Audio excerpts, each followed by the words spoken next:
This is Picanha, simple, honest, perfected over fire. Here in New York, we take Brazilian classic and give it respect it deserves.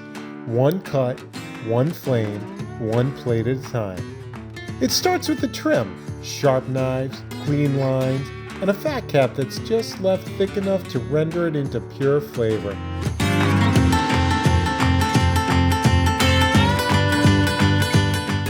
Coarse salt, nothing fancy, because great beef doesn't need tricks, it just needs fire. Folded and skewered, the classic Brazilian way. Nothing forced, nothing rushed, just letting the cut speak for itself.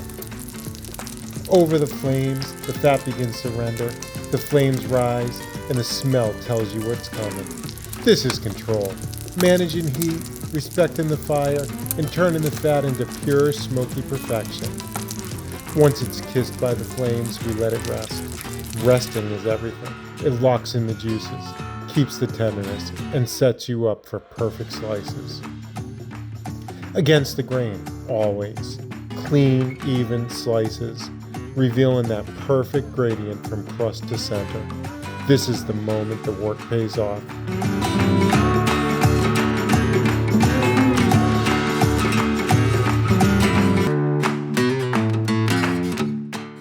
Finished with fresh chimichurri, bright, herbaceous, the perfect balance to the richness of the beef. This is picanha, crafted in smoke, forged in fire, served with pride. This is New York barbecue, guys.